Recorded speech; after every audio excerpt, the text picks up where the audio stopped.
This is the web transmission service of the Royal Canadian Military Institute. On October the 15th, 19 days before the US presidential election, the Defense and Security Studies program hosted a virtual event on the topic, If the US Election Goes South, Security Implications for Canada.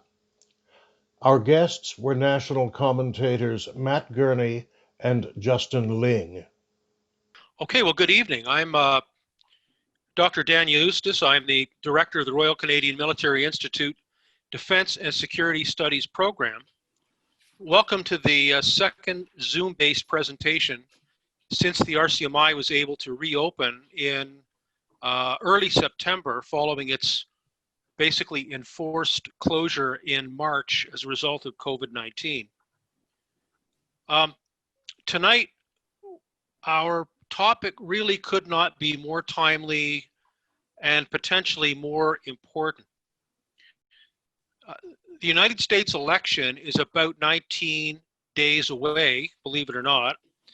And given what's been occurring in the United States over the past several weeks and months, there's every possibility that the election might not only be contested legally, but could result in actual violent protest, particularly if former Vice President Biden wins the election. Now, there's many potential impacts that this situation could have on Canada and potentially in Canada. And tonight, we're really fortunate to have two experts who have been looking at this subject, and the potential problems that could arise from this for some time. As I'm sure you know, the title for tonight's webinar is this: If the US election goes south, security implications for Canada. Maybe the title should be, When the US election goes south, what are the security implications for Canada? So let me just take a moment to briefly introduce our two speakers for tonight. Justin Ling is an investigative journalist whose reporting has focused on stories and issues that have been both undercovered and misunderstood. His writing has appeared in Vice News, BuzzFeed, Foreign Policy, Motherboard, The Globe and Mail, The National Post, and The Guardian, and others I'm sure that I've missed. In 2019, he hosted The Village, the third season of the CBC podcast Uncover, which examined cold cases from the 1970s that were reopened as a result of the MacArthur investigation. Now, what I've been told is if you need to get in touch with Justin for some reason, he respectfully requests that you don't ask him about aliens. I'm not making this stuff up. Maybe there'll be other stuff I'll make up later. Now, Matt Gurney is a print and broadcast journalist who's based in Toronto. A military historian by education, and I did not know that until I looked at his website, a Master of Arts in military history. This is a man after my own heart. His first big break in media came at the National Post, where he began writing in 2007. He credits all of his success to hard work, good looks, and judicious use of time. Correction, judicious use of a time machine to prevent potential rivals from ever being born. Now, I'm assuming that this does not include Justin. I'm also told that according to his website, he apparently has no hobbies. So with that, I would like to turn this over now to Matt Gurney, and I look forward to hearing from him and to Justin, and I'll be back to you at the end of their presentations. Thank you very much. Maggie, could you take over? Thanks a lot. Thank you, everyone, for all of this. It's nice to be back here virtually, of course, because of the times we live in, but it's a pleasure all the same. And I feel that I should mention I've been frantically crossing out everything on my notes related to aliens because I don't want to get off on the wrong foot with Justin. Now, there actually isn't that much, to be honest, which was good. Only 7 or 8 minutes of my 20 was going to be devoted to aliens, so we'll be on track. A little more seriously, I feel like I should mention that this is not a new concern, and the events of the last couple of months have probably amped up the degree of concern we have about this. We've seen the protests in the United States. over the summer with counter protests. We've seen, obviously, just in the last couple of days, the arrests in Michigan related to a plot against the governor there. The recent passing of Supreme Court Justice Bader Ginsburg, has thrown an already controversial contested election into an even higher degree of interest and hysteria in some corners. So this is obviously something we're talking about a lot about now. But the origins of this probably began with a beer I had at RCMI back when we were allowed to do that in the before times with Eric Morse, and he and I were actually talking about the likelihood of this. And I want to start on the issue of likelihood. Actually, someone is going to see this on Twitter or Facebook or one of the weirder forums. They're going to go, "Oh, Gurney and Ling here are, they're hysterical. They're screaming that the U.S. is going to collapse. They're a bunch of idiots." I don't think the U.S. is going to collapse, and I think that the odds of it being a dysfunctional election are high. I think the odds of it being a catastrophically dysfunctional election are relatively low. But I think we're living in a year right now where a lot of things that I thought were pretty low likelihood have come to pass. I was joking with my wife at dinner tonight. She's upstairs preventing the kids from barging down here, and I'm not sure if she's going to be 100% successful. So brace yourself. On New Year's, we had 20 people at our house. We hosted a party. If you had gone around the dinner table that night and said, "Hey, what are the odds that 6 months from now that doing this would be literally illegal?" we all would have thought the odds of that are low. So we're living in an era where low probability events have a way of coming true. We do have terms to describe this, right? This would be something where, from a Canadian perspective and a global perspective as well, we would call something like this a low risk but high impact event. If the U.S. just goes totally bonkers on us, is that likely? No. If it happens, we're in deep trouble.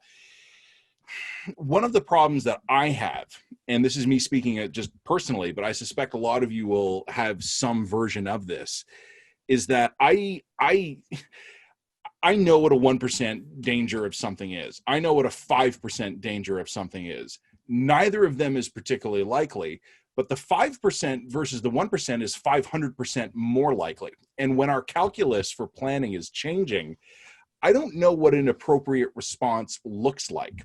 I don't know what an appropriate Canadian response to the possibility of a dysfunctional U.S. election would be. And, we had the Prime Minister's remarks just a few days ago talking about, well, this is something that we're looking at. The Prime Minister had said, we're all hoping for a smooth transition of power, but it's only prudent for us to look at that. I had to laugh when I looked at that because, first of all, we're kind of maxed out. I don't know if anyone's looking at Canadian public policy circles right now and going, wow, these guys are paragons of efficiency.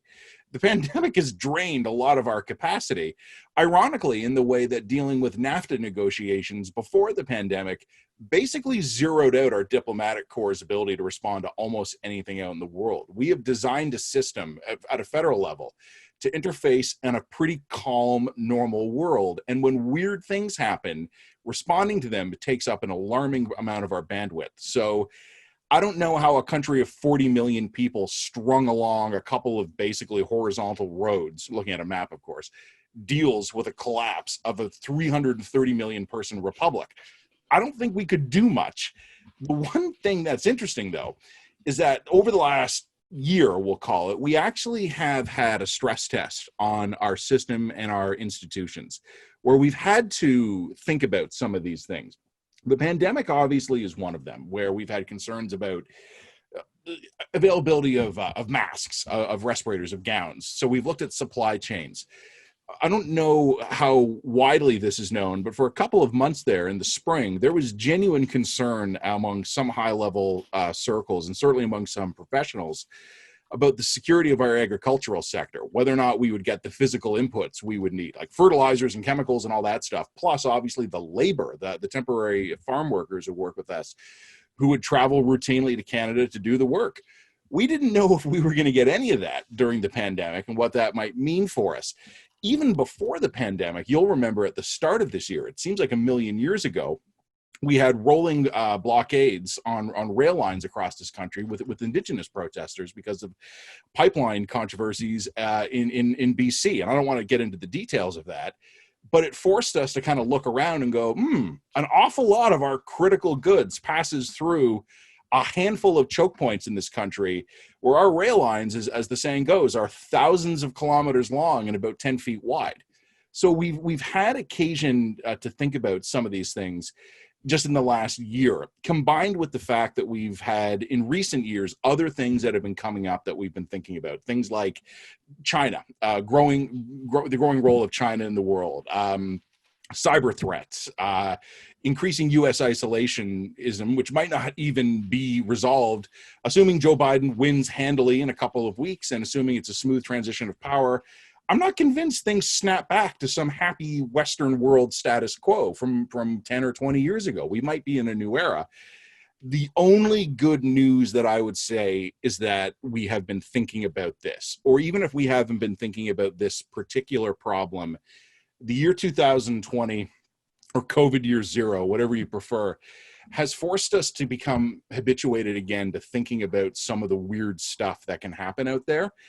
I think that is a good thing. I think it's healthy. I think it's productive, and I think it's overdue that we do have some of these conversations.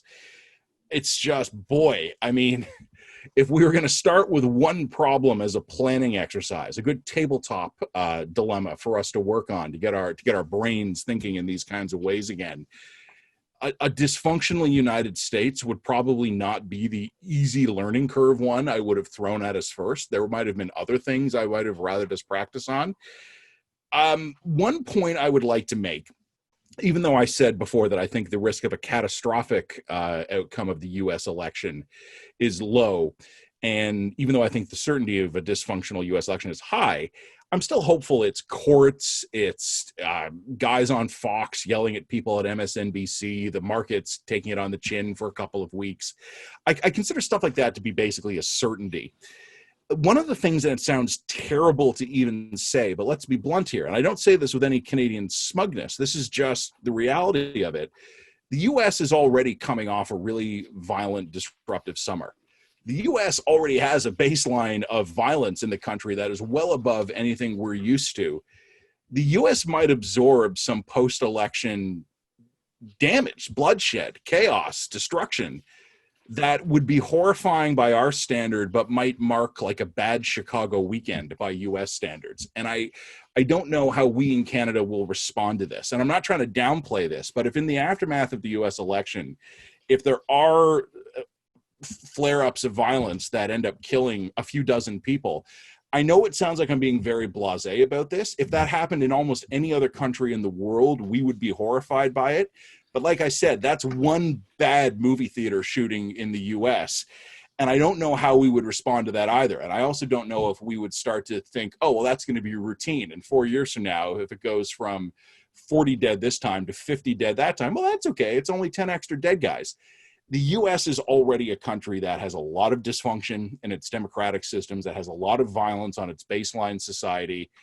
And I honestly don't know what the tipping point from our perspective would be to go, this is routine levels of American weirdness versus this is something new and dangerous that requires us to respond in a new way. And maybe that's one of those things that we can talk about tonight. Maybe that's one of those things the federal government is thinking about.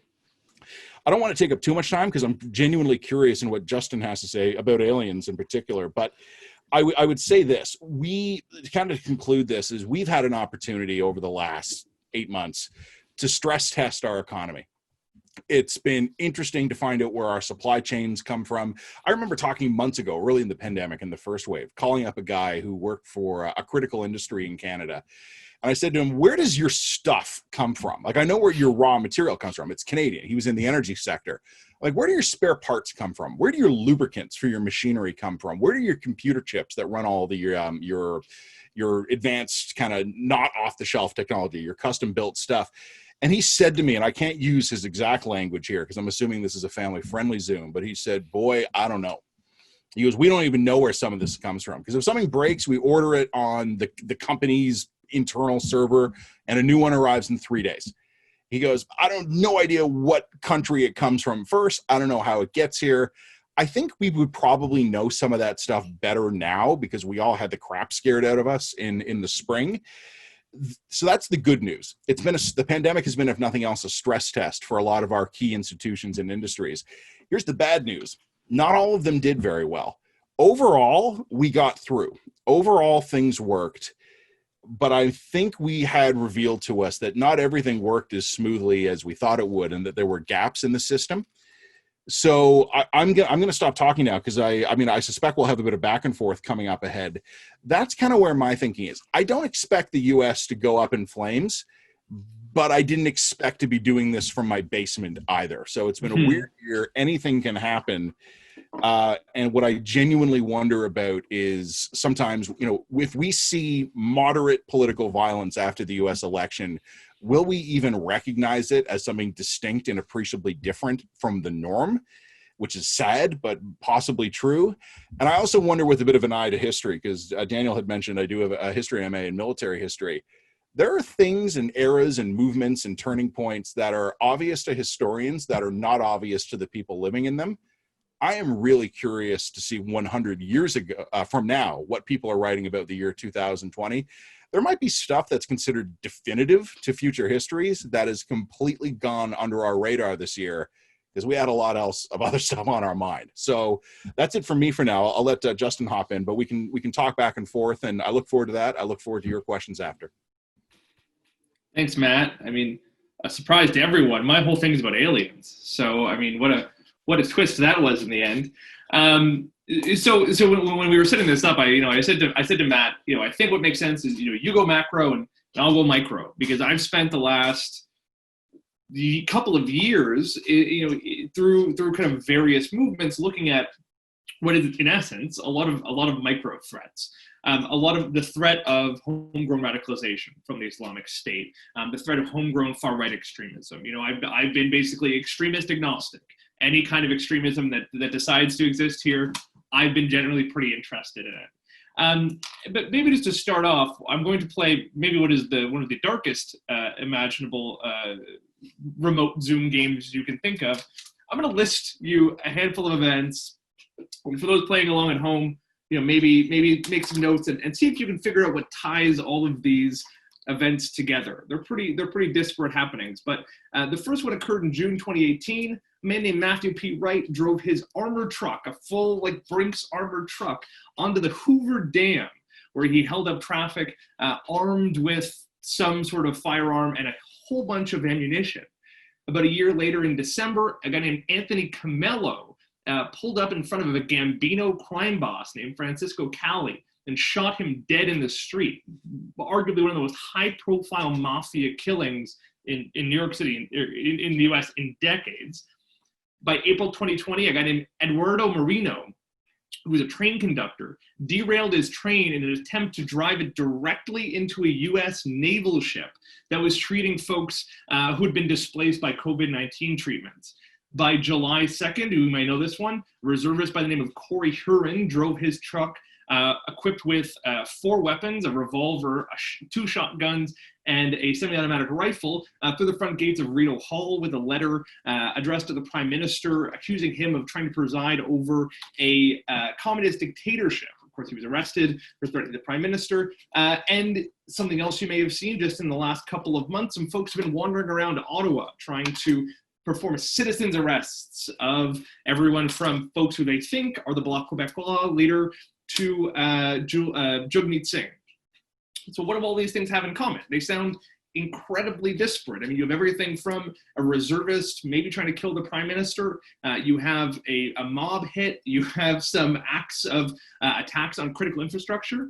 The one commonality between all of them is that in some way, shape, or form, all of the alleged or convicted perpetrators were adherents to the QAnon philosophy. They believe in basically a delusion of magical thinking that there is some high-ranking Trump official communicating with legions of followers through a message board called, he used both 4chan and 8chan, and that there is, in fact, a deep state conspiracy. Now, this That is the core of the philosophy. It has spun out in 1,000 different directions, alleging everything from widespread child trafficking for the sake of satanic rituals, to extract something called adrenochrome from the brains of children to keep the so-called deep state young. There is an element of this conspiracy that alleges that a small group of Jewish families secretly control the entire world banking sector. There is an entire conspiracy that the English monarchy is in on it.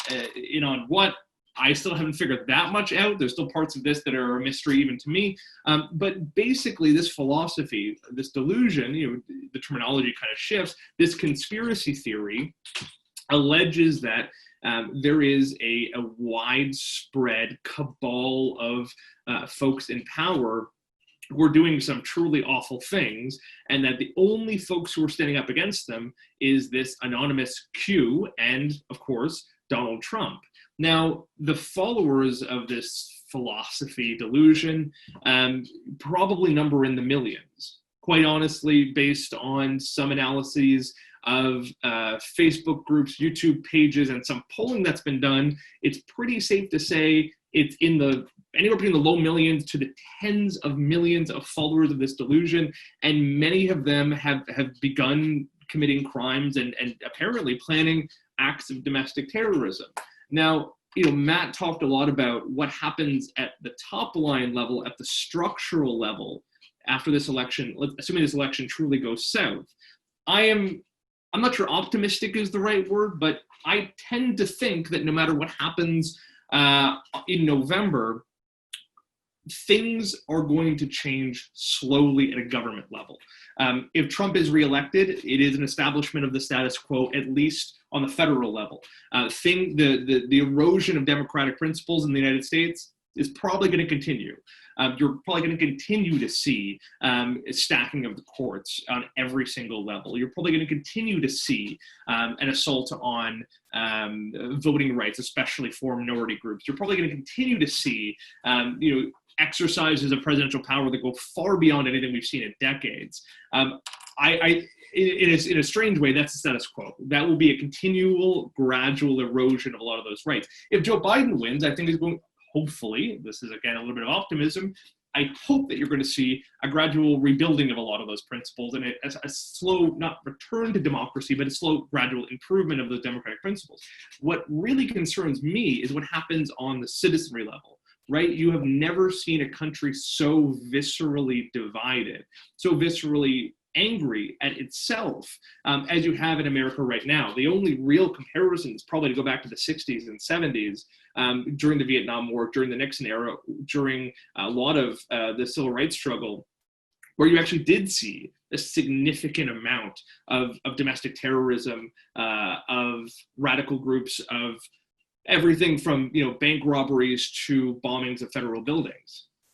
Given that, I think it's pretty reasonable to expect you're going to see an uptick in exactly a lot of those domestic terrorism strategies going forward. And if we're going to start imagining that, you're going to have to start looking out for some of the groups they're going to be the most likely culprits. Right now, I think QAnon is absolutely at the center of a lot of this. It is a philosophy that has amalgamated so many conspiracy theories, cults, radical movements, and far-right elements to the point where it has subsumed and taken the oxygen out of a lot of other smaller movements and has sort of coalesced a massive movement of folks who not only believe that they are on the side of right, not only believe that Donald Trump is a great president, but legitimately think this is a war between good and evil.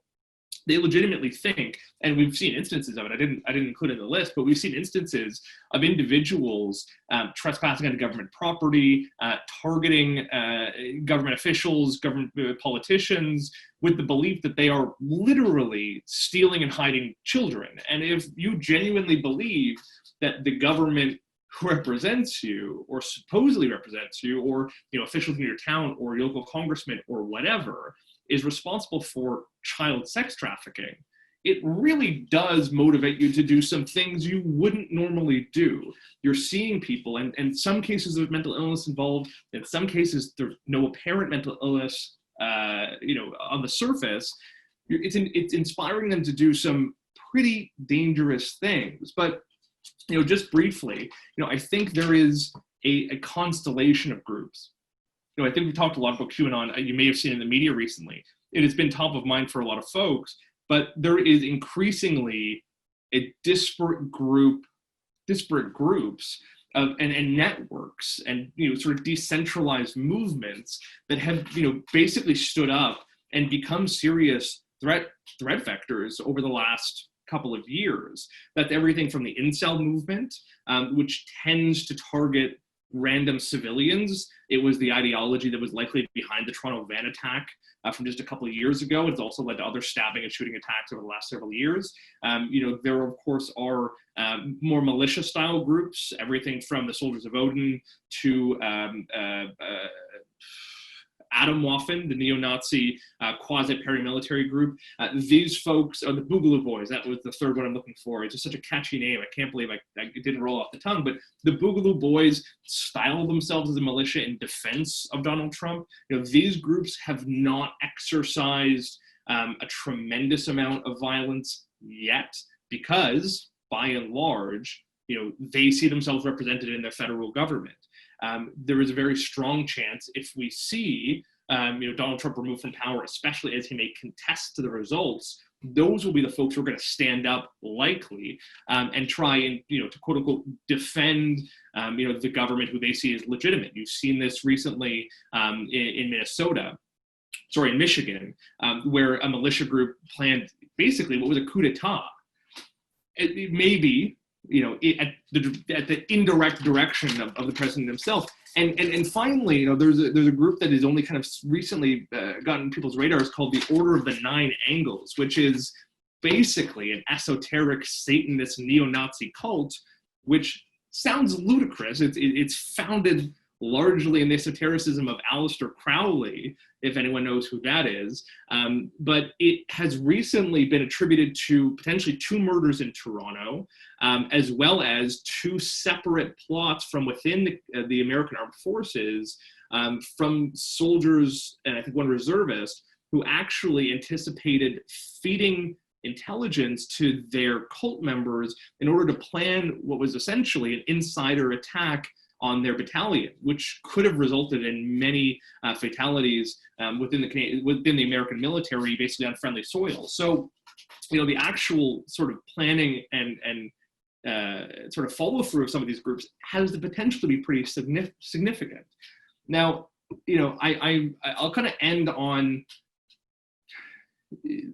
basically what has been, I think, a trend in a lot of these groups, right? If we think back to the early 2000s or the late 90s, a lot of our frame of reference is Al-Qaeda. Of course, an organization that had a central command and control, an organization that had central leadership, an organization that directed plots against sensitive and thought through targets, an organization that was capable of carrying out hugely costly attacks, but deliberately and with great purpose. And it was easy to, in some respects, to break up those threats because things were so centralized.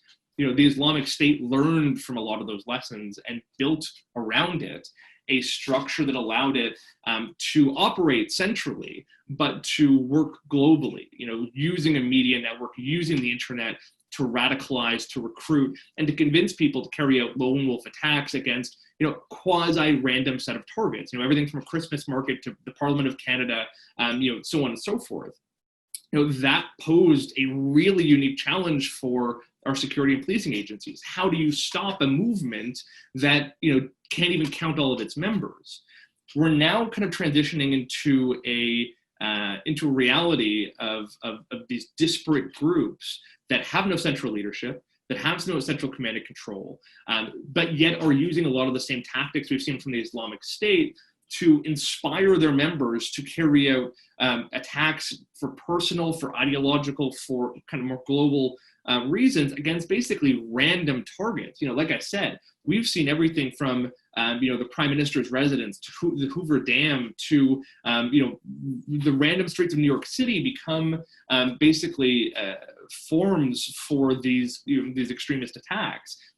it's not hard to imagine that if Joe Biden wins the election in November, that many of these groups will step up, I guess to borrow some language from the president, they'll stand back and stand by until the results come in, where they may well use the results or use a sort of derangement with potential incoming Joe Biden administration to move forward with any potential plans to go after those deep state officials or those globalist so-and-sos who they hate so much.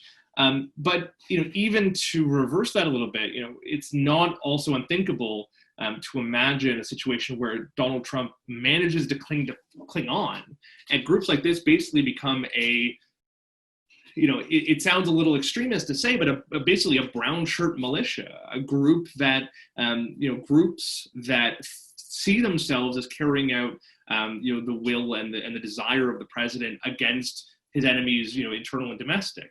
So it's a pretty dire situation where no matter the results, you are now looking at potentially, millions of people who adhere to these sort of disparate ideologies, and potentially thousands or tens of thousands of people who are radicalized enough and potentially well-armed and in some cases well-trained enough to actually go forward to plot and carry out acts of domestic terrorism akin to what we saw from the Islamic State, but entirely internally with various ideologies and motivations on a pretty broad scale.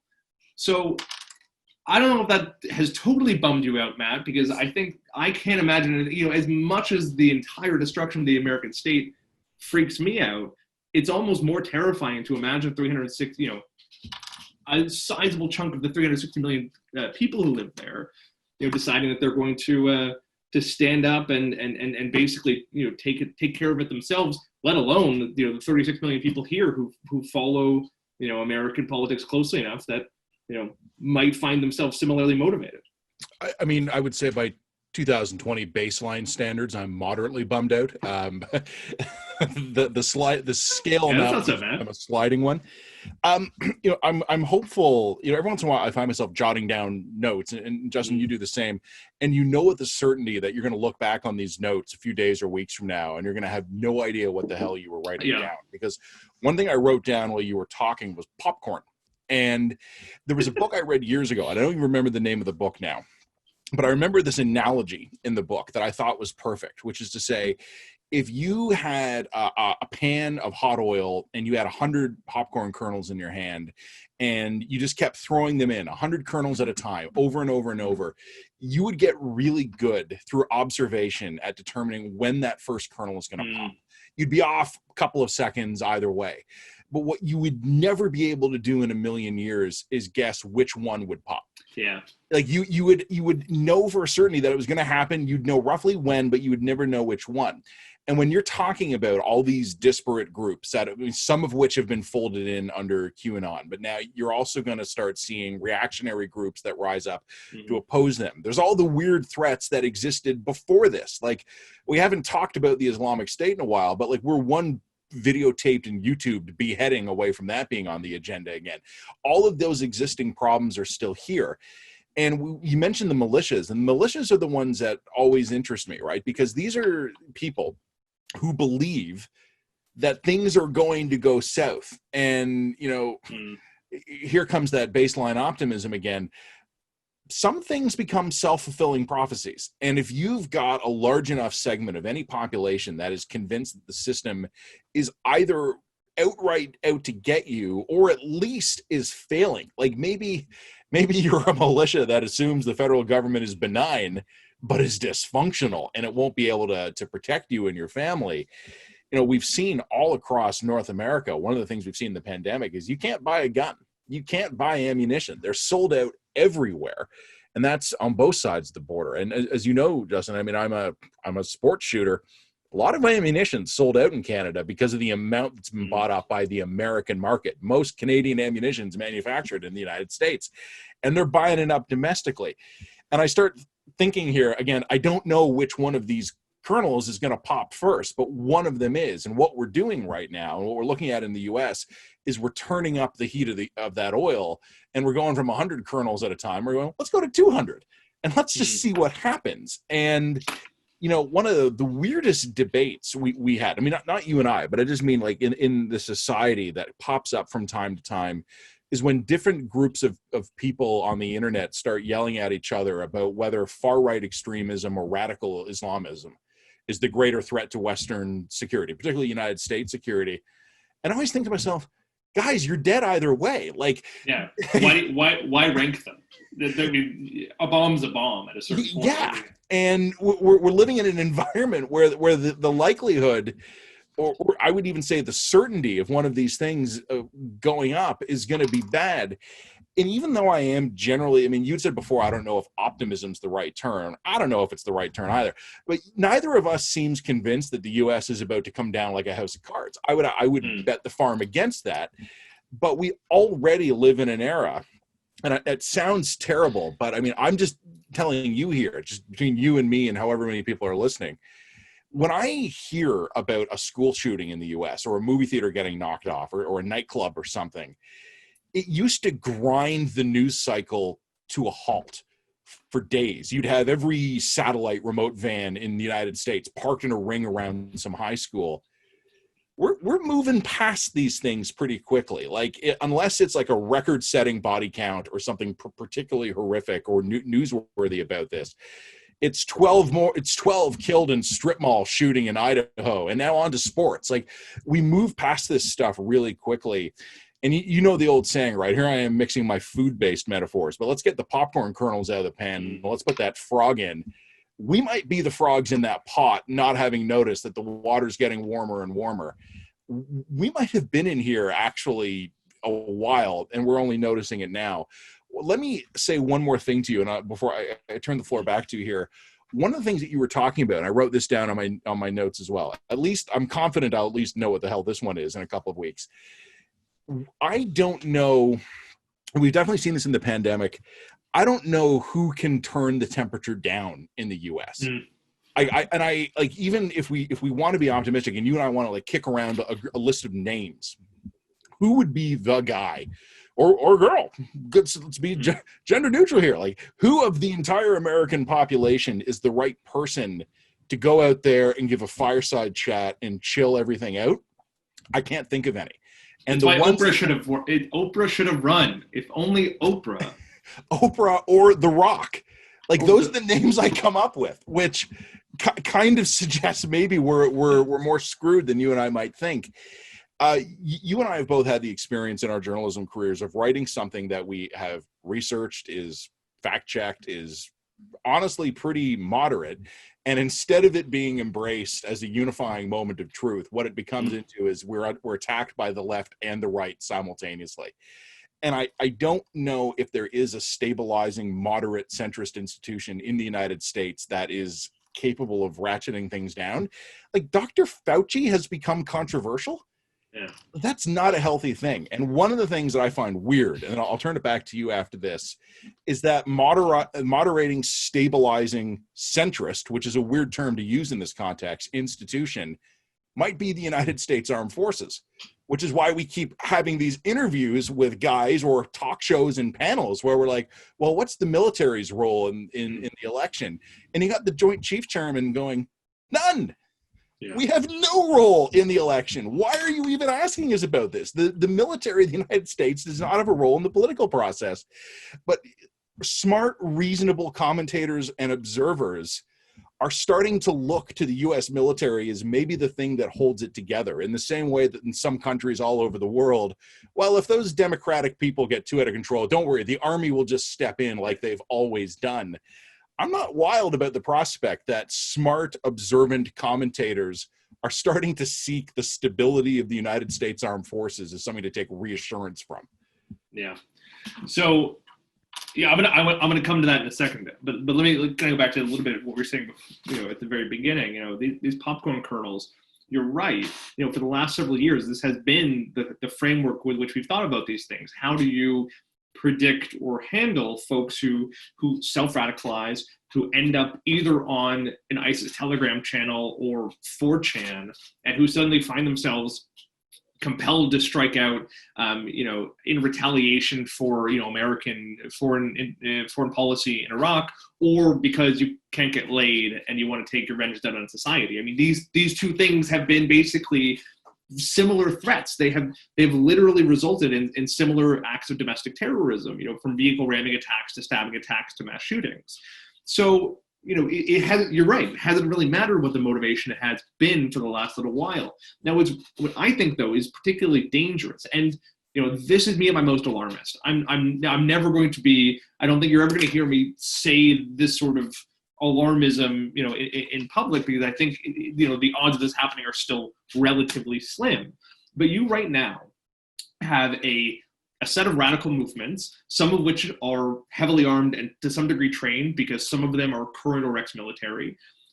You have a radical movement that is basically detached from reality and married ideologically and factually to the administration. And you have an administration who is basically unwilling to play by the rules and who does not seem to value the rule of law. All of that together suggests that there is a possibility for, if not state-sanctioned violence, at least state-acknowledged or accepted violence. Now, I don't think that ends up naturally leading to civil war. I'm not that alarmist. But, we're talking about, the potential kind of destruction of America. What we've seen in the past is that states tend to be on the brink, and really all it takes is a single flashpoint for things to go horribly wrong. I mean, a secret society by the name of the Black Hand accidentally started World War I by, shooting Archduke Ferdinand, right? One guy with a gun and a grenade who was virtually inept accidentally managed to kill the Archduke and set off a global war. In Rwanda, the Rwanda genocide was sparked largely because of a single surface-to-air missile that took down the president's plane. It's not inconceivable to think that single acts of violence could result in significant total political turmoil. To this point, Al-Qaeda, ISIS, as well as incel movements or radical movements online have had zero interest in trying to decapitate the American government, right? There was never much of a benefit for Al-Qaeda to kill George Bush, for example. What they wanted to do was they had a very clear ideological mission. They wanted to weaken American resolve in the Middle East and encourage a full-on withdrawal. You can philosophize a little bit more on that, but that is more or less what the mission was. What is QAnon's mission? What are the Boogaloo Boys' mission? What is some of these far-right neo-Nazi groups? What is their mission? I mean, by and large, their mission right now is to keep Donald Trump in power, because they see Donald Trump as either the defender against the deep state, or the preserver of a white nation, essentially. So there's really all bets are off in terms of what their actual tactics end up being. If Joe Biden is inaugurated, would there be an attempt on his life? Would there be future attempts on Democratic governors, Democratic mayors? What does that look like if and when that happens? And on the flip side of that, if Biden does get inaugurated, what does a counterinsurgency, potentially, movement look like? If some of these groups carry out more acts of violence, what does an FBI or an ATF response look like? And where does that lead you? I mean, you only have to think back to something like Waco to imagine that things can, even if it doesn't lead to the dissolution of American democracy, things can go very, very bad very, very quickly. Militia movements, like you say, tend to prep. They tend to bunker down. They tend to bring ammunition, weapons, and people into small areas, which prove very, very, very dangerous environments overall. And, on the flip side of that, talking about conspiracy movements, they actually can often operate as little terror cells. I think I'm going to screw up the name, but Sharenko, the Japanese anti-Semitic new religion mystic movement of the 80s and 90s, ultimately carried out a sarin gas attack on the Tokyo subway, arguably one of the most deadly chemical weapons attacks against civilians by a non-state actor, in modern history. That was a movement that whose ideological basis was not all that dissimilar from QAnon. And I'm not saying that QAnon's going to launch a sarin gas attack in the New York subway. What I am saying is that it's going to be very, very hard to predict what these groups do and how they act. And ultimately, the military, we can't ask the military to step in. I mean, that can only further exacerbate things. If anything, the military needs to look inward. We've seen an alarming rate of individuals, both in Canada and the US, who have gotten usually reservist training, but in some cases, have actually fully enlisted, who have become radicalized, who have joined these groups and who use their basic training to turn around and train others, which is tactics we absolutely saw borrowed from the Toronto 18 as well. I think we need to get more serious about this. I know that both sides are extremely concerned with radicalization in their midst, but that is proving to be a very useful pipeline for a lot of these groups. And finally, what do we do about this? I think we had a huge conversation about what counter-radicalization looks like for the Islamic State's adherents. Where is that conversation right now? We've had extremely little serious talk about how to de-radicalize, our own domestic terrorists, and I think it's to our own, disservice. I think we're playing with fire here by not seriously engaging with how to, in Canada anyway, talk to QAnon followers, talk to the anti-vaxxers, talk to the anti-maskers, talk to the militia movements, because we seem to think that if we just turn a blind eye, maybe they'll go away. There's literally an encampment in downtown Ottawa of QAnon believers who think that the government is illegitimate and who want to arrest the prime minister. That's not going to end well. How do you deal with them? So it seems to me we've been very blasé about this, and if I sound alarmist, maybe that's something we're going to need to do a little bit more of, because I don't get the impression that anybody, from the media to the government to the police, is taking this seriously enough. I see Daniel's put his camera back on, so I suspect we've been talking too long. So let me just make two quick points and then I'll shut up. First of all, one of the things you were just saying there, Justin, it speaks very much so to that thing I was saying, that there's no centrist stabilizing institution, right? Because if you grab a bunch of guys out of that encampment in Ottawa who genuinely believe that the federal government is a child sex ring, and then you put them in a federal prison and send them federally sponsored deprogrammers whose job it is to reassure them, no, we're not. I don't know where that's going to take you. Yeah. The other thing, you'd mentioned Waco, and you'd mentioned some of the compounds that these militias come to, and it just kind of brought to mind, 20, 30 years ago, running a cult was harder. You had to put in the legwork. Yeah. Like you had to be able to buy a piece of land and go to Costco and buy all your weird food and actually build the fence. You had to put in the legwork on that. You can run a cult these days from your basement over Facebook. And I'm not even convinced a lot of these movements, we talk about them as domestic movements. I'm not convinced that there are not foreign actors, foreign governments that are giving at least a helping hand to some of these things just to destabilize us. So I'll let Daniel jump in and impose some order on us here. But the idea of the compound, compounds for your cult are so old school, man. That's so 1995. These days, the real action is in cyberspace, where, like you said, millions of people probably are adherents of these movements. I bet most of them have never met each other, but they talk a lot. Well, just really quickly, that's true and it's not. You only have to think back to a couple of years ago at the Bundy Ranch in Washington State, that almost ended significantly worse than it ended up being, or even just think to the last 18 months. I believe that the group with Adamwoff and managed a significant recruitment drive of military and military adjacent folks, mostly reservists, who actually bought land, who got land, put it together, and had planned on turning it into a training camp to carry out acts of domestic terrorism. That group sort of traces lineage down to the militia groups who attempted to kidnap and potentially murder Gretchen Whitmer, the governor of Michigan. It was by the grace of God that we stopped that, basically. That almost turned into almost a Waco-like situation that could have actually ended up much worse. So while you're right, the internet has proved an incredible globalizing force for these groups, they still in a lot of cases recognize the importance of actual physical infrastructure and potentially in some cases a command structure and basically a cell format, which is really, and especially when they go offline. I mean, our greatest chance of stopping these things are when they're still online and we can still surveil, track, and potentially disrupt those groups. Once they get in person, with weapons, manage to turn those communication systems off, that's when you should start getting really worried. Gents, for a couple of reasons, I'm going to stop you there.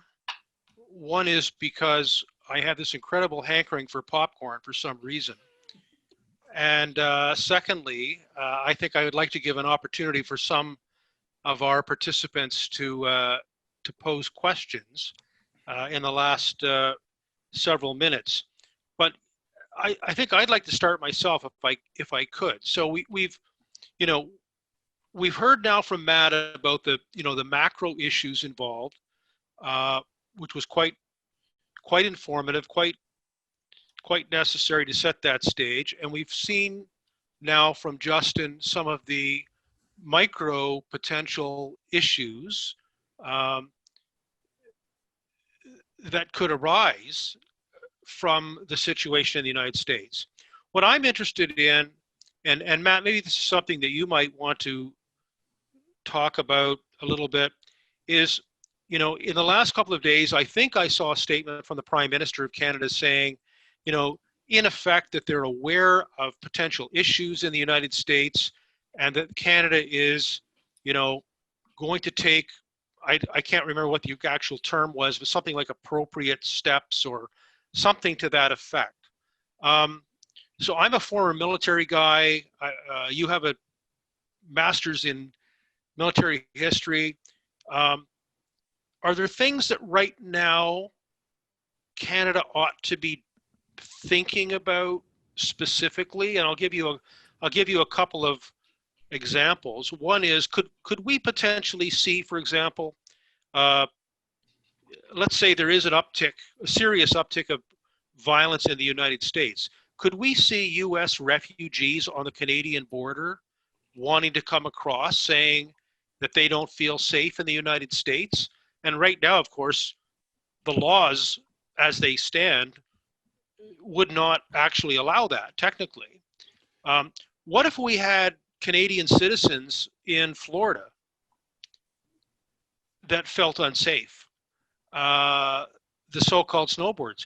Would Canada be able to launch a NEO operation into the United States to evacuate Canadian citizens from violence? I could go on. There's several scenarios. I'm just wondering whether you think the Canadian Armed Forces specifically might be sitting around the table somewhere thinking about these kinds of contingencies. I just would be interested to hear your thoughts on that.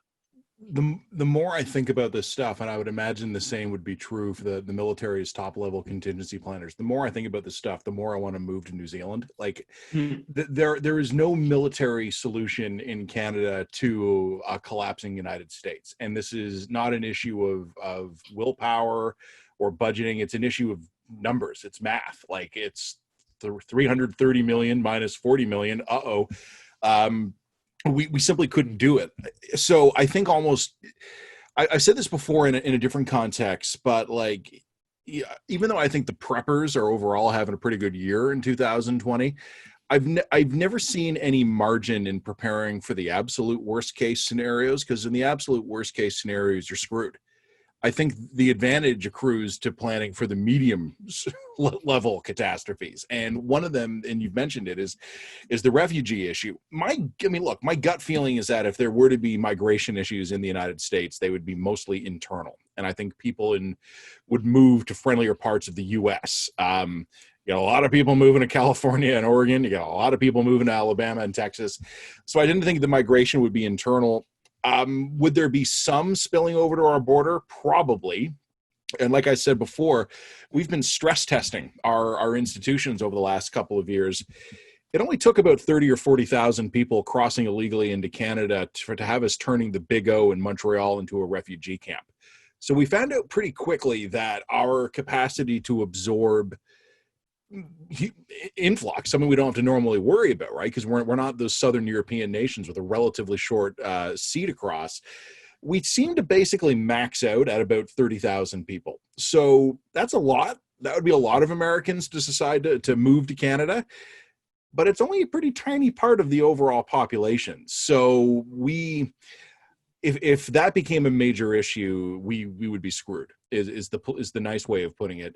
The issue of an evacuation from Florida or from Arizona or the other hot spots, the problem on that, I don't think, is logistics. I mean, there would be contingency plans in a drawer somewhere, or there ought to be, or we could dragoon every Air Canada and WestJet flight and set up some sort of air bridge to bring people back. We could do that.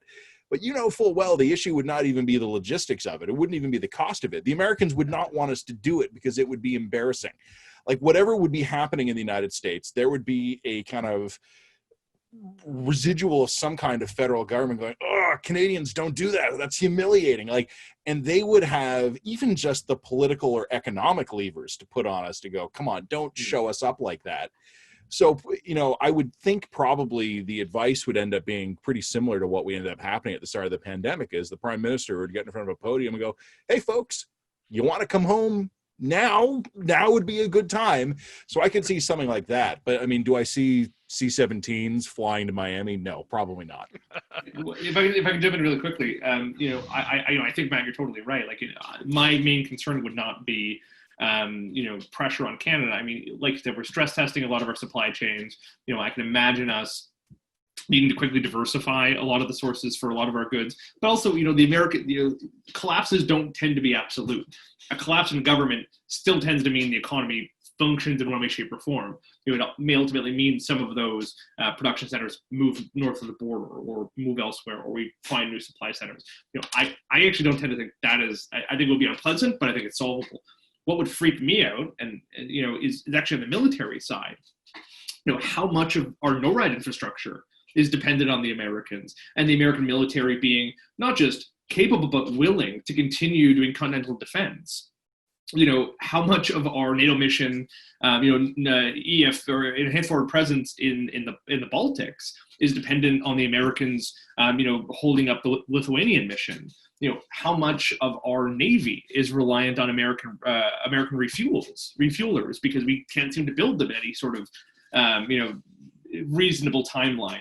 You know, so much of our day-to-day military operations are wholly dependent on the U.S. military in one way, shape, or form. And it's not just us. I mean, most of NATO. I mean, as much as Donald Trump, you know, is totally off base with his constant demand that everyone pay up, NATO is absolutely dependent on American infrastructure and resources. You know, and you get to the spot where, okay, maybe America is, you know, shrinks a little bit in terms of military presence, but can still do the bare minimum. Well, do you get into a spot where China and Russia start playing a little more aggressive, knowing full well that it won't elicit a full-on American response? Is Taiwan and Hong Kong suddenly then on the table? You know, is further incursions into Ukraine or Lithuania or you name it suddenly on the table? In that scenario, the contribution that would be necessary from every other NATO member would be so extraordinary that we would need to start seriously talking about, you know, resourcing capabilities that, you know, would double our potentially, I'm pulling numbers on my butt here, but, you know, double our,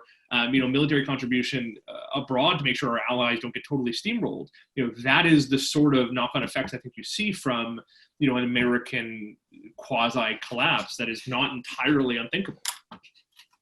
Justin, let me ask you a question that one of our participants posed, and Matt, you might want to follow up on this as well, and that is that there seems to be an awful lot of discussion about what we might call the right-wing extremism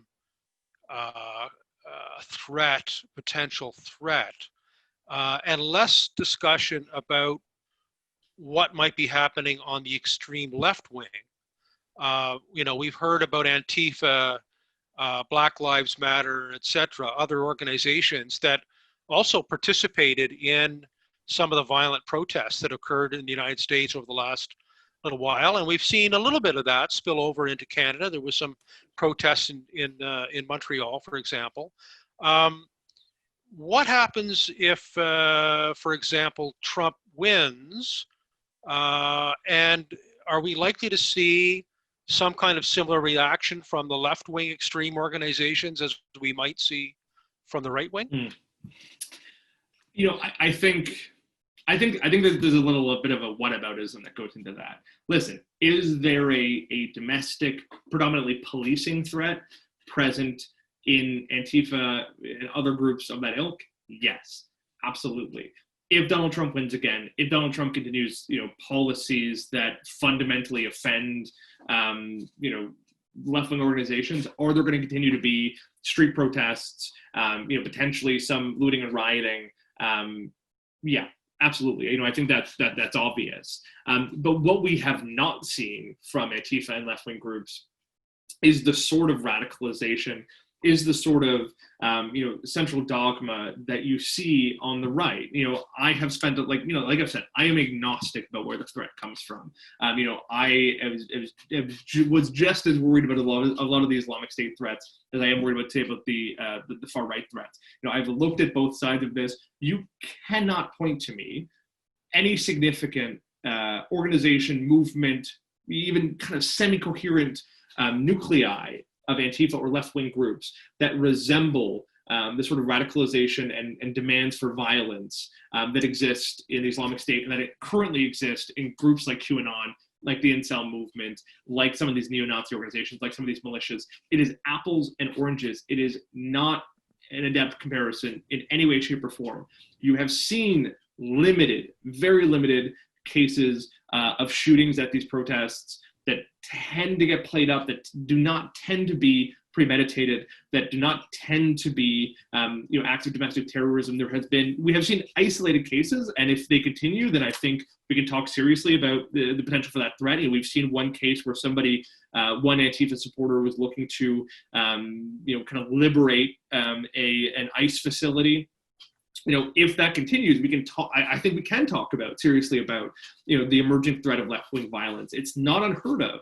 America has faced domestic terror attacks, bombings, assassinations from the New Black Panther movement, from the Weather Underground, from you name it. So I'm not saying it's impossible. I'm saying as it exists right now, there should not be a national significant concern about acts of domestic terrorism from left-wing organizations who we have not seen much evidence of it. That does not mean, like I said, there's a whole policing element to that is just separate, looting, riots, unacceptable, so on. But in terms of domestic terrorism, it's just not there. I would endorse Justin's answer almost word for word. There just isn't the infrastructure in place to have a threat on the scale that the right-wing groups could bring down right now. And I'm not dismissive of problems on the left. I could absolutely see violence originating from the left, but I think, again, it would be within that baseline dysfunctional level of U.S. political culture where you'd have stuff get smashed. You'd have people get killed by mobs while defending their shops. You'd have police officers getting ambushed in their cars. I could easily see stuff like that happening. But there isn't an existing parallel left-wing militia architecture that could sort of just go, okay, we give up. We're bringing down the government. Like, we've been pushed to the point where this country is irredeemable. As Justin says, you could build it, but it would take time to see that coming. I think that the other issue, the one thing I would say, and Justin, I don't mean to speak for you, but I think you've already partially raised this point. The danger that could come from the left is that we could find our 2020 version of Gavrilo Princip. That could be the problem, where you could get some guy who hates Trump, who's pissed off, who shows up at a rally and, I don't know, shoots Rudy Giuliani or something, God forbid. And then it's a whack job. It's a guy who spends way too much time on weird web boards and picked up a gun at his local hardware store and gets lucky and gets that shot in through the security that should be in a healthy political culture a crime and a tragedy, but in the current U.S. political culture ends up kicking off a retaliatory cycle that ends up bringing things down. So I would see that more as the danger, but Justin, you're absolutely right. If there is going to be a national security threat coming from the left, it would either be different, and it could get you to the same result, but it would be different than the right-wing threat. Or if it took on the architecture of the right-wing threat, it would be years in the making. I think that's about right. And I mean, just really, really briefly, I mean, you almost saw that wacko moment. His name's escaping me, but the the left wing Bernie Sanders supporter who picked up a rifle and targeted a congressional baseball game where Steve Scalise and a handful of others were playing baseball, and nearly managed to kill one of them. That is the sort of thing that is conceivable, but they have been so one-off, so uncommon, and every time they happen, you generally haven't seen an organization come out and say, good on you, like, let's keep this up. You've seen exactly the sort of abhorrent, oh my God, that's not what we wanted reaction from, predominantly virtually all, kind of left-wing organizations. And to be fair, the right, it's not like everyone on the right is encouraging violence either. But every time you see a case of right-wing extremism, I sit and look on the HN boards where a lot of these people organize. I look at some of the Telegram channels. There is celebration. There is an encouragement to do it. There is an egging on of these sort of things that is just not present. Again, in part because of the lack of infrastructure. There is no wild left-wing boards, message boards, Telegram channels, so on and so forth, that do this sort of radicalization or this sort of planning. It just doesn't exist on that scale.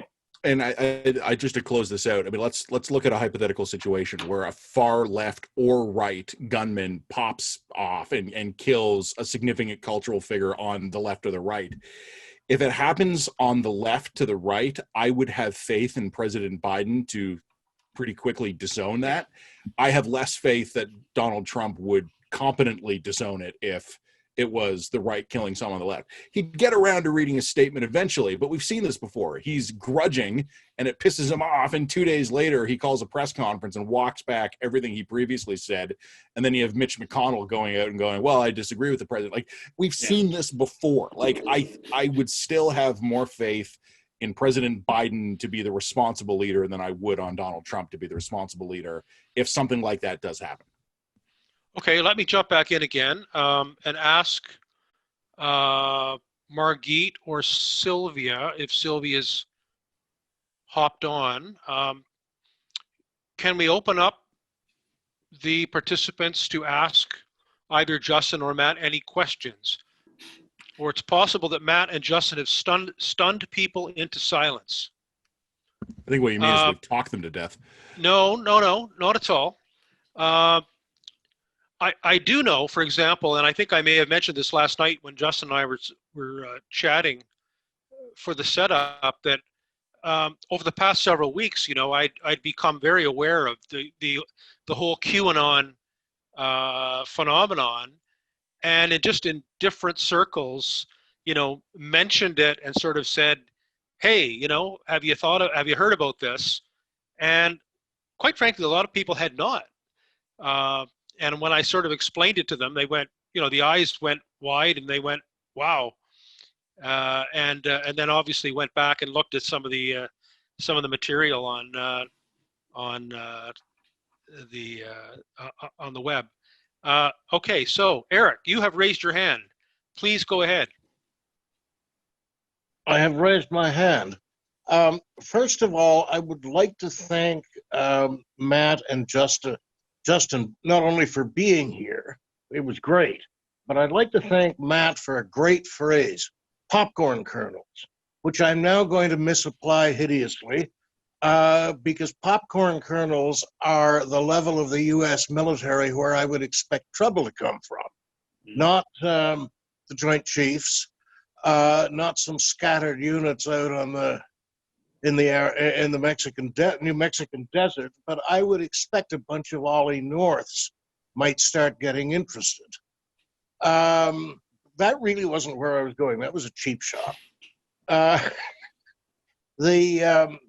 asked this on the type chat, but I had an interesting discussion this morning with a man named Gordon Lako, who's a member of ours and a technical advisor on assorted military films, including Greyhound. And he was asking me if I thought that there was this level of unease and public discussion in 1860-61. And I have no clue, but I'd love to see that one followed up on. And since you're both into military and political history, I thought I'd toss it out. Eric, for what it's worth, I honestly don't know. I don't know the era well enough to say. I know this is a different thought, but like I mentioned before, it's often up to the historians to decide when an era begins and ends, and you don't always see it when it's happening. It is sometimes worth watching. It's grim, but it is sometimes interesting to go back and look at live news coverage from the morning of September 11th. And I wrote a column about this a couple of years ago. If you start your live coverage before the attack happens, you kind of shake your head at the stuff that was being talked about the moment before they did that breaking news interruption. And there's one channel I watched. It was a local Fox affiliate that broke away to report on the World Trade Center attack by interrupting their segment on a cruise for love-lost singles that was getting underway. And like the transition from something that was incredibly frivolous to something that was like world-changing took one commercial break. So I don't know what people were talking about before the Civil War, but I do wonder how many, just from my own columns, a year from now, am I going to go back and reread the columns I was writing this year and going, wow, I was an idiot and I didn't see this coming?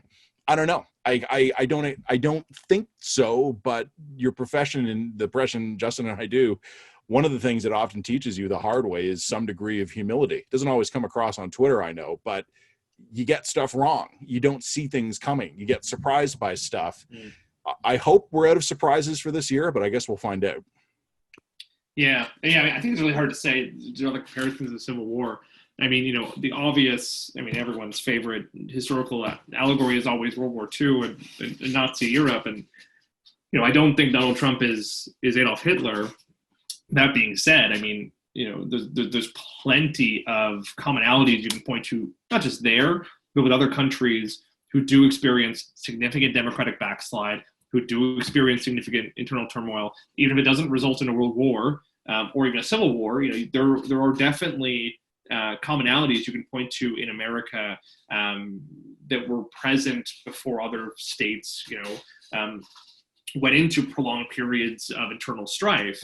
Now, the profound hope is that America is rich and educated and together and has the infrastructure and has the democratic underpinnings necessary to prevent something like that and to remain resilient.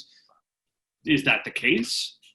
I think exactly what Matt says, it's really hard to go and write that column and then to be so confident that you're absolutely positive nothing bad will happen, a year from now. I think there's some questions in the chat about, what, is leading this polarization, sort of what you do about it. I think the reality is social, I'll call it progress, social, let's say progress. Social progress tends to leave people behind, tends to make people upset, even the people who are benefiting from the social progress occasionally. One of the most profoundly uneven and uncertain and in some cases violent times in American history was, like I said earlier, in the 60s and 70s, in the midst of women's lib, in the midst of civil rights, in the midst of, sexual liberation and so on, you had this huge progress, but you also had a huge backsliding. You had a hardening of, conservative and in some cases far left, movements. You had, bombings left, right, and center, even, in Quebec, even as, Quebec was emerging from underneath the Catholic Church, you had, the explosion of the FLQ. You had, in that case, essentially a leftist insurgency going on. So this is not totally novel. In this circumstance, you have a generation of folks who feel left behind by the economy, who feel left behind by social change, who have a kindred spirit in Donald Trump, and who want to stand next to him. And that is understandable. The problem is, you have a confluence of issues from radicalization online to technical literacy that leads to people, believing everything they read online, essentially, that has created not just a fervent political movement, but a political movement that is detached from reality. And once you're detached from reality, like I was speaking about QAnon earlier, you have a very, very pernicious domestic terrorism problem that is not easy to fix. And in the past, when we've seen heavy-handed government response, things tend to get worse. The solution to this does not come from raiding QAnon believers' homes. It does not come from throwing people in jail. It does not come from forced deprogramming. We need to figure out some middle way, or else you are going to see political violence. And actually, as a final depressing thought, the one thing that may kick off a powder keg of problems is from either a Trump administration or a Biden administration overplaying their hand in terms of trying to tamp down these threats, whether it's Donald Trump, raiding Antifa leaders' homes, and sparking what is potentially the beginnings of a police state, or, Joe Biden going too far and rounding up every militia member he can find and leading to serious armed conflict. There are pressure points here that could make things go south really quickly. Justin, you may actually have already potentially answered the next question. And I think I would like to, if I may, just take this as the last question before we wrap up, because I don't want to leave people online for too long. But I guess the question is, in terms of what the right-wing groups, etc., that you have discussed in terms of their own objectives, obviously in the short run seem to be centered on having Donald Trump reelected. Do you think that there is actually a longer term objective here? Is there a more nefarious end state that they have in mind in terms of a transformation of the U.S. Political system more generally? Or is this just kind of a blip that, even if Donald Trump is reelected, that we won't see a more aggressive continuation of the kind of activity that these folks are engaged in? What are your thoughts on that? Yeah, so it's a very good question. So on one hand, I think there are far-right groups that would like to see a white ethno-state. They do not have the support of the American people on that. I think that goes without saying. They are going to be a small minority. They have been around since the Obama administration. They've been around for a long time. They have stood up and been more active and have been actively recruiting and actually borrowing. I'm not drawing parallels here. They admit that they borrow from some of the recruitment strategies of the Islamic State. They have been moderately successful. They've been more successful under Trump than they were under Obama, but fundamentally, you're still talking about probably tens of thousands of members on a good day. I don't think you're talking about hundreds of thousands, six-figure recruitment numbers for groups like Adam Waffen or for far-right militias or so on and so forth, which I think is dangerous and presents challenges and could, like I said earlier, either lead, and this is, I acknowledge, alarmist, but could lead to a brown shirt situation if Donald Trump insists on, staying in power beyond when he's supposed to leave, or an insurgency should he leave or be removed from power. That is the worst case scenario for these folks. They have weapons, they're motivated, they know what they want Donald Trump in power, and it's really worrying to me what they might do to keep it that way. When it comes to QAnon and groups like that, what are their motivations? Keeping Donald Trump in power and continuing this quest to rid the world of the deep state. They don't have really ideological motivations beyond that. They bolted on a whole bunch of philosophy and conspiracy to them, everything from being anti-5G to anti-vax and so on and so forth. I think if tomorrow Donald Trump says, I'm resigning, sorry, this has been fun, but I'm gone, I think that group will be very angry for a little while and will ultimately go away. The danger, again, is if the Trump administration or Trump's quasi-political party decides to activate that group and decides to use them or acknowledge them or tip their hat and recognize what they have in that movement, which is potentially millions of ardent supporters who will go to the wall for him. And again, there's a whole bunch of ways, and the most likely scenario is that some bad things keep happening on a small scale. You do see small scale attacks or campaigns or what have you, but that ultimately things resolve themselves and it's never quite as bad as we thought it was going to be. There was a time when we were all talking about the yellow vest movement. They've largely fallen apart. They're no longer a concern. That is the most likely scenario. But there is a whole bunch of scenarios where that doesn't happen. And, more QAnon believers are convinced that, the local police department is housing children and they're going to go, like, a man did at the Comet Ping Pong Pizzeria in Washington, D.C. and walk in with an AR-15.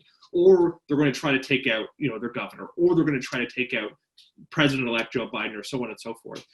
That is a not increasingly likely scenario, one that we have to be prepared for, and the one we have to honestly talk about. And not to push back against our, the folks who were asking questions earlier, but doing the sort of what about Antifa, what about Black Lives Matter, what about, it's not helpful. I mean, it's like hearing somebody say, well, what about the Islamic State? I still think Sinn Féin and the new IRA are the real problem. It's like, yeah, they were, and they might be again, but right now, the threat that's in front of us, the threat that we're looking at is the Islamic State, or in this case, QAnon, or the militia movement, or so on and so forth. And I think we have to be realistic about that threat and not look at it as necessarily a left-wing, right-wing thing, but look about it as a domestic radicalization, potentially domestic terrorism problem. Okay. Matt, any last comments from yourself? Two brief ones, just because I know you're eager to get this wrapped up. Something Justin had alluded to earlier, and he was bang on with it. No matter how crazy the conspiracy sounds to us, someone believes it. And when it comes to Pizzagate, which is something I like, after the weird pizzeria incident in Washington, I had to go figure out what Pizzagate was, because up until then it had just been this weird hashtag, and it sounds crazy. But I thought to myself, there's a Domino's Pizza, like a 5-minute walk from my house. If I genuinely believed that there were child slaves being held in there, what, you're not going to go knock down the door? Like, and no matter how nuts it sounds, somebody believes this stuff. And the question then kind of becomes, does the person who actually has the willingness and the ability to do something about it believe it? And I don't know how to predict that. The other thing I would just say to Justin's point, again, I still think things will go relatively smoothly, or at least not as horrifically enough that we'll really deviate from kind of what we've come to expect as the baseline. But something to keep in mind is, let's assume a couple of hypotheticals here. They're not givens, but let's just assume them for the sake of argument. Joe Biden wins. He wins clearly. There's whatever process unfolds is concluded relatively easily, and he's inaugurated in January with no significant violence or turmoil. Donald Trump still has his Twitter account, and these groups still exist, and he's not going anywhere. And if we spend the next 10 years as Mr. Trump gets increasingly bored in his condo in New York and he keeps tweeting, the election was stolen from me, again, it might sound crazy to you, but someone is going to believe it. And I think it's something that's going to be significant, again, in this hypothetical that Trump loses and leaves office, is going to be how the Republican Party reacts. If they kind of go, whoa, that was terrible, we got to do everything in our power to move beyond this. So we're gonna push all of Trump's guys to the fringes. We're gonna veer back to being more a traditional right-wing party. That will help marginalize and suck up some of the oxygen from these guys on the fringes. It doesn't get rid of them, but it pushes them to the side a little bit. If the internal forces within the Republican Party that are the Trump forces line up behind their tweeting leader who has the attitude of this election was stolen from me, the U.S. could be in some serious trouble. Right. Well, but it'll probably be fine. So, end on the happy note. End on a happy note. Yeah, I think we could go all night. Frankly, that was great. I know both of you have really nothing to write about because the news cycle is just so slow right now that there's nothing going on. So we no, but in all honesty, we appreciate you squeezing your time into our event tonight. It was eye-opening, I'm sure, for some, if not many, and people will be searching words on the internet, much like they did after the presidential debate, where people were looking at words like fly. This has been another in our series of webcasts produced by the Royal Canadian Military Institute in Toronto as a public educational service. You can find news of upcoming events and links to our webcast archives at www.rcmi.org. On behalf of the RCMI, this is Eric Morse saying goodbye for now, and thank you for joining us.